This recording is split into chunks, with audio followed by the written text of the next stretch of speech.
Martín Rivas, obra cumbre del realismo chileno, publicada por Alberto Blesgana en 1862, es un retrato vivo de la sociedad chilena de a mediados del siglo XIX. No por nada es una novela de costumbres. En el subtítulo de la novela se esconde una de las aristas más interesantes dentro de sus contenidos, que es novela de costumbres políticos sociales. La política y la sociedad son dos cosas interdependientes e inseparables, y esta obra nos hace notar eso en cómo los personajes se relacionan entre sí en cuestiones políticas, asuntos que además son propulsores de la trama misma.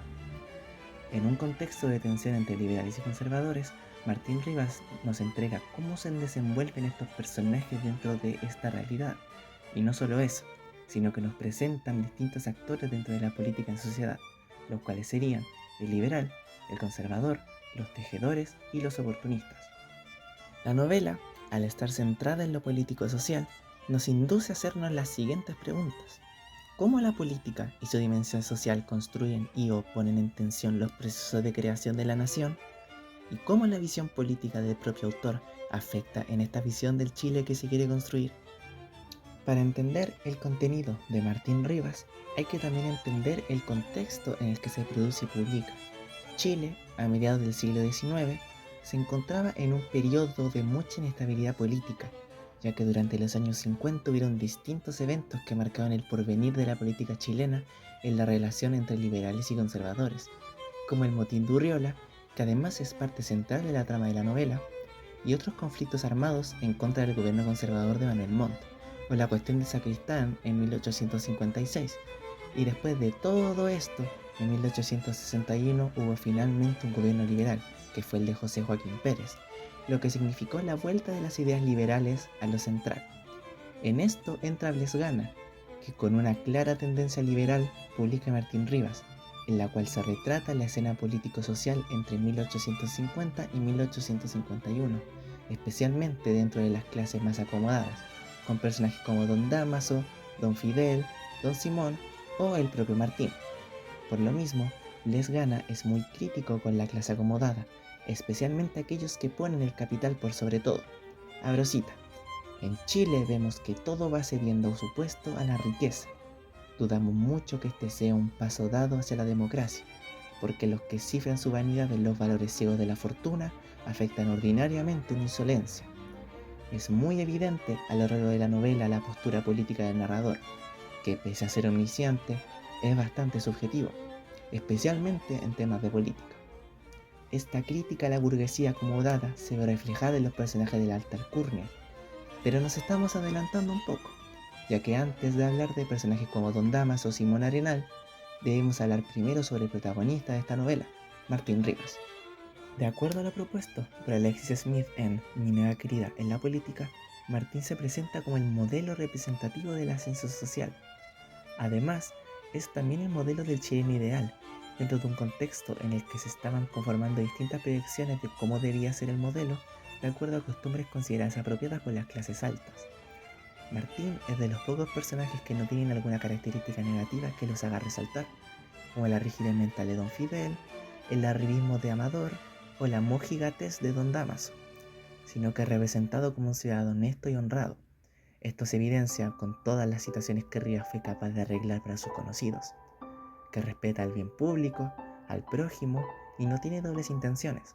En general, la juventud burguesa está más representada por los ideales liberales. Esto queda más que claro con la participación de Martín y Rafael en el motín de Urriola.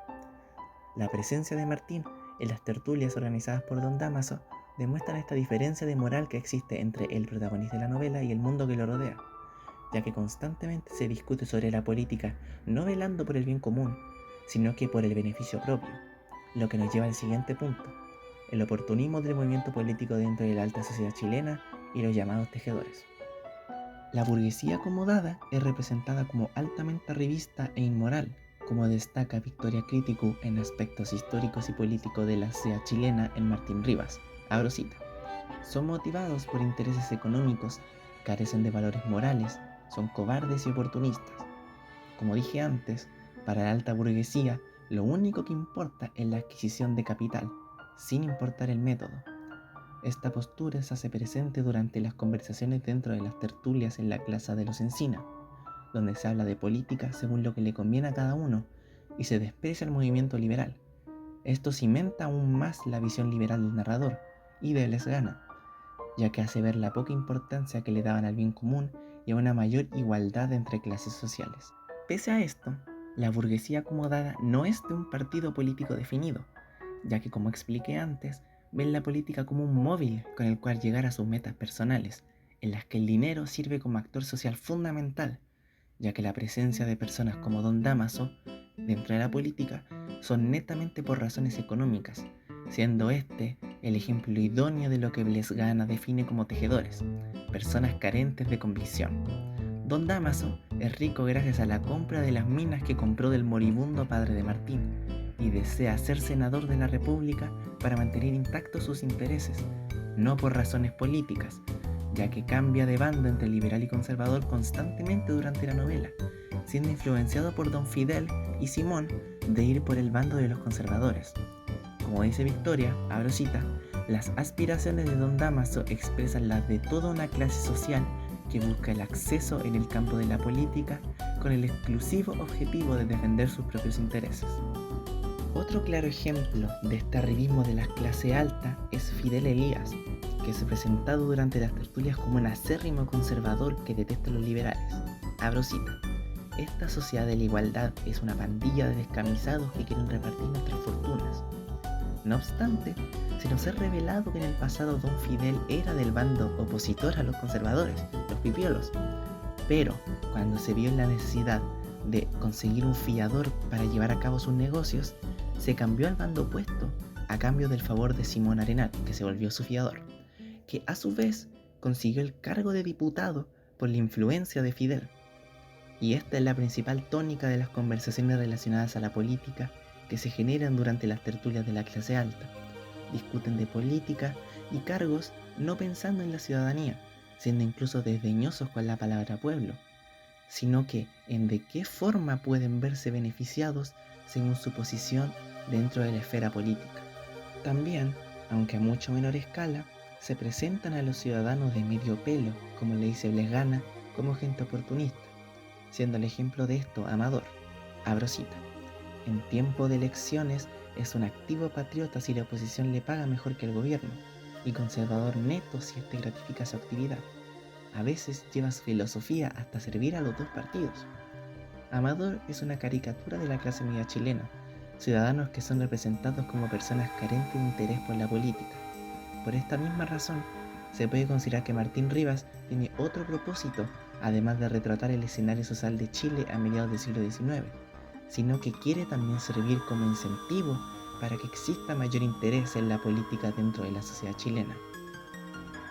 Martín Rivas no es una novela de costumbres meramente porque Lesgana quiera retratar a la sociedad chilena de entre 1850 a 1851, sino que tiene un valor educativo con respecto a la formación del ciudadano, como dice Smith, ya que enseña valores sociales y políticos a lectores que deben aprender cómo ejercer la soberanía popular republicana.